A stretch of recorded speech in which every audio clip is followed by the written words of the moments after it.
तो hello students, आज हम डिस्कस करने जा रहे हैं एनसीईआरटी एग्जाम्पलर के very short answer questions, question number 2.19 onwards.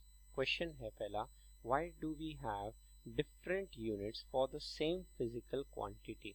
मतलब एक ही फिजिकल क्वांटिटी के आपके अलग अलग यूनिट्स क्यों होते हैं।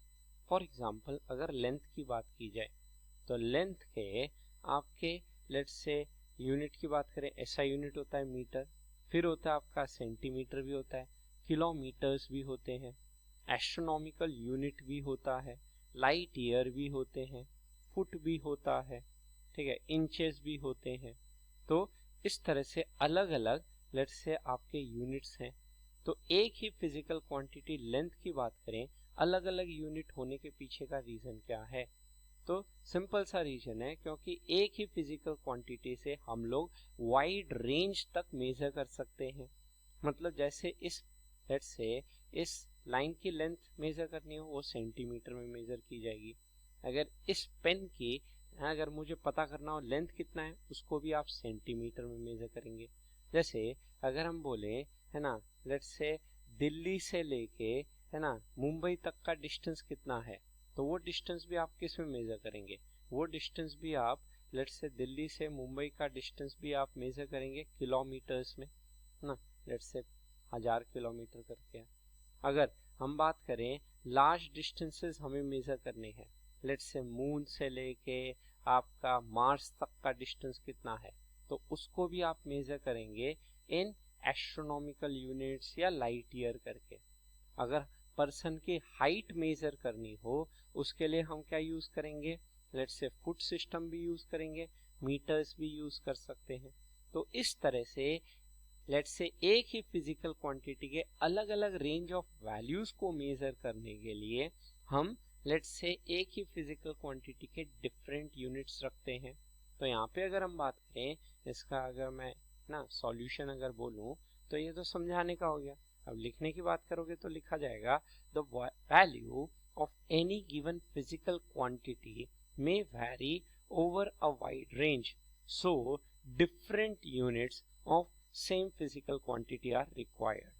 मतलब किसी भी फिजिकल क्वांटिटी की कोई वैल्यू जो होगी वो एक वाइड रेंज में क्या होगी, कन्फाइंड होंगी।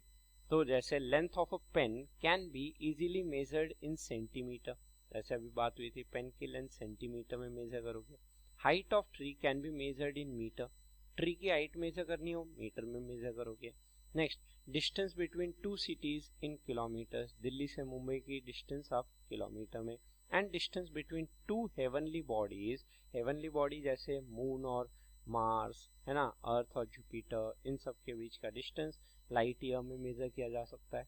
तो इसी वजह से एक ही फिजिकल क्वांटिटी के अलग अलग यूनिट होते हैं। तो ये था 2.19, आएगा समझ आया।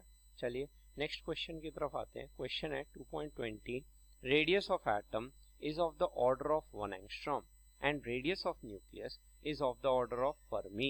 How many magnitudes higher is the volume of atom as compared to volume of the nucleus? तो अगर हम यहाँ दिखाएं आपको कि ये सपोज मेरा एटम है स्फेरिकल शेप का और ये आपका लेट्स से न्यूक्लियस है उसका, तो यहाँ पे हम बोल सकते हैं ये आपका बना हुआ है एटम का radius, let's say R A कह दिया जाए, और ये बना हुआ है न्यूक्लियस का रेडियस आर एन कह दिया जाए।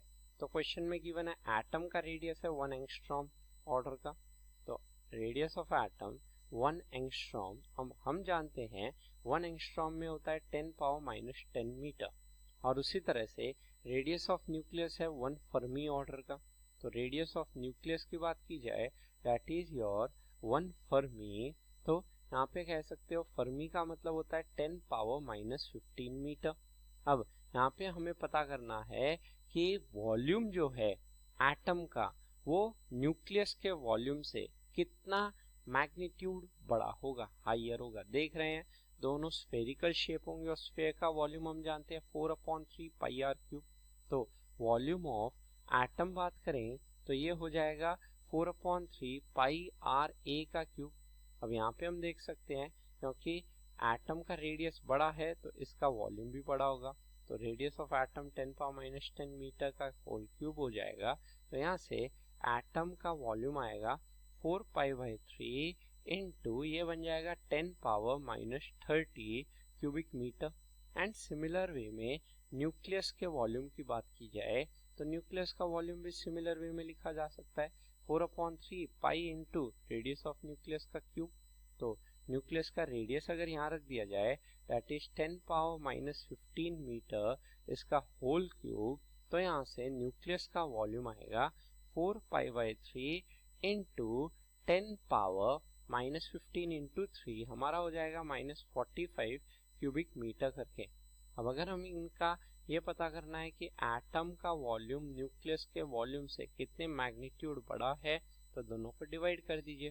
This is 4 pi by 3 into 10 power minus 30 divided by यहाँ पे आया 4 pi by 3 into 10 power minus 45 हो जाता है। तो 4 पाई बाई 3 कैंसिल करेगा एक दूसरे को, 10 पावर माइनस 45 ऊपर गया तो 45 माइनस 30 15 हो गया। तो यहाँ पे हम बोल सकते हैं कि न्यूक्लियस के वॉल्यूम के लेट्स से एटम का जो वॉल्यूम होगा वो आपका 10 पावर 15 टाइम्स बड़ा होगा मैग्नीट्यूड वाइज। तो volume of atom is 10 power 15 times the volume of the nucleus. तो यहाँ से हम ये कंक्लूजन दे सकते हैं कि आपका लेट्स से एटम का वॉल्यूम न्यूक्लियस के वॉल्यूम से बड़ा होता है। और कितना बड़ा होता है ये पूछा है, हाउ मेनी मैग्नीट्यूड्स हाइयर, तो 10 पावर 15 मैग्नीट्यूड्स हाइयर होता है। तो ये था 2.20। आई गेस समझ आया, यहाँ तक सब लोग स्क्रीनशॉट ले।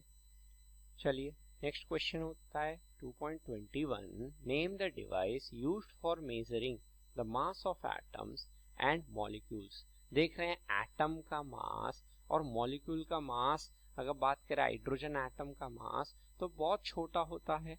तो इस मास को मेजर करने के लिए हम यूज करते हैं एक डिवाइस जिसे हम कहते हैं मास स्पेक्ट्रोग्राफ करके। स्पेक्ट्रोमीटर अलग होता है, स्पेक्ट्रोग्राफ जो है वो अलग डिवाइस है। मास स्पेक्ट्रोमीटर भी मास मेजर करते हैं पर बड़े मासेस। मास स्पेक्ट्रोग्राफ से हम मेजर करते हैं एटम और मॉलिक्यूल्स के मासेस जो एकदम छोटे होते हैं। एक मोल में आपका कितना मास होता है, लेट्स से हीलियम एटम का 4 ग्राम पर मोल, और एक मोल में कितने मॉलिक्यूल्स होते हैं, एवोगैड्रो मॉलिक्यूल्स। तो एक मॉलिक्यूल का मास मेजर करना पड़ जाए तो इतना छोटा मास के लिए हमें ये डिवाइस यूज करना होता है मास स्पेक्ट्रोग्राफ। बस आपको ये डिवाइस का नाम याद रखना था और इसका वर्किंग प्रिंसिपल कुछ नहीं, आपको डिवाइस का नाम याद है, दैट्स इट। तो ये था 2.21। आई गेस समझ आया, यहाँ तक स्क्रीनशॉट लो। नेक्स्ट है express unified atomic mass unit in KG. तो एटॉमिक मास यूनिट को आपको है ना केजी में एक्सप्रेस करना है। तो एटॉमिक मास यूनिट जिसे हम कहते हैं 1 AMU, तो 1 AMU को डिफाइन कैसे किया गया है, बाय डेफिनेशन इसको बोला गया 1/12 टाइम्स मास ऑफ, यहाँ पे हम कह सकते हैं 1 C12 let's say 6 let's say isotope atom. इस लेट्स से आइसोटोप एटम का जो मास होगा एक एटम का, लेट्स से मास जो होगा उसको आप लेट्स से 12 से डिवाइड करेंगे, वो आपको एटॉमिक मास यूनिट देगा, मतलब एक एटम का मास यूनिट की बात करेगा। अब यहाँ पे अगर हम बात करें कि एक मोल, लेट्स से अगर हम यहाँ पे लेते हैं आपका C12 ना, एक मोल हमने लिया यहाँ पे कार्बन 612 लेट्स से एटम लिया, एक मोल के एटम्स लिए, तो एक मोल का मास कितना होता है, 12 ग्राम होता है। ये हम जानते हैं 12 ग्राम होता है, 12 का मतलब उसका मास नंबर को रिप्रेजेंट करता है। तो एक मोल लेट्स से C12 एटम में हमारे 12 ग्राम करके होते हैं, और 12 ग्राम के करस्पॉन्डिंग एक मोल में 12 ग्राम मॉलिक्यूलर वेट के करस्पॉन्डिंग मास लिया जाता है, और एवोगैड्रो नंबर के करस्पॉन्डिंग नंबर ऑफ मॉलिक्यूल्स होते हैं।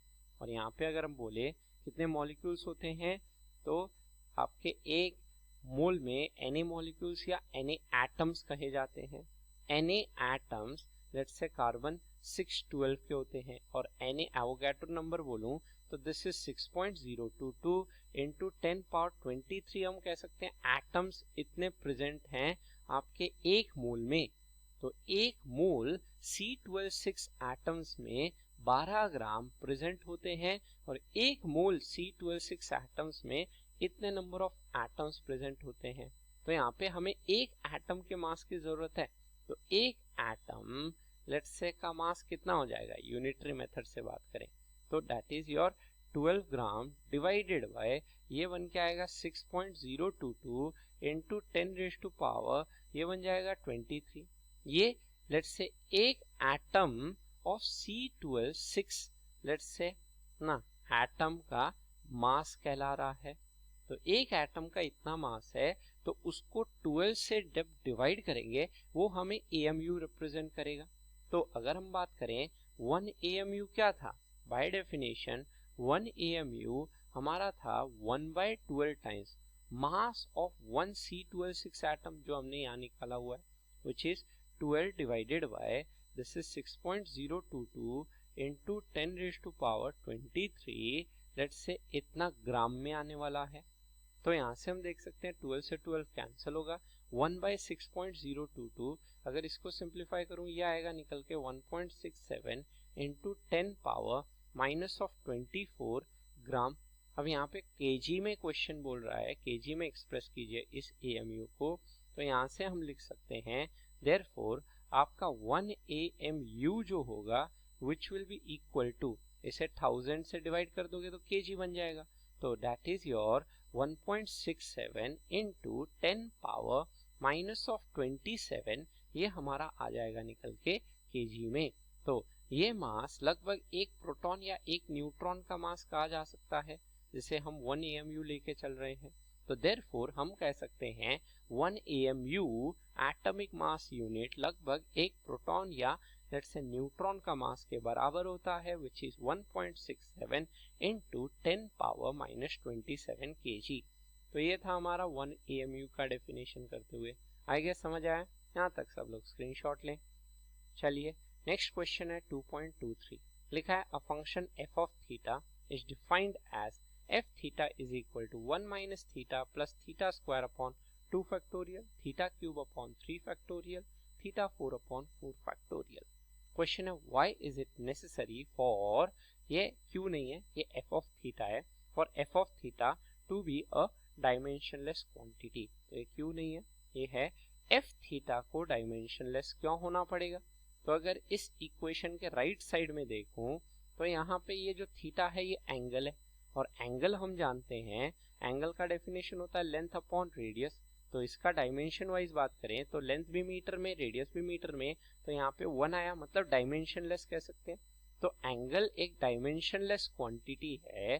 तो यहाँ पे हम देख सकते हैं कि इस इक्वेशन के राइट साइड में एक पूरा डायमेंशनलेस क्वांटिटी बना हुआ है। अब 2 फैक्टोरियल ये सब 3 फैक्टोरियल क्या है ये आप मैथ्स में पढ़ेंगे, आपके इंफॉर्मेशन के लिए बता दिया जाए। 4 फैक्टोरियल का मतलब क्या होता है, 4 से लेके 1 तक का कंटिन्यूअस मल्टीप्लिकेशन, दैट इज ये 24 लिखा और कुछ नहीं। ये 3 फैक्टोरियल का मतलब क्या होता है 3 से 1 तक का, 3 to 1।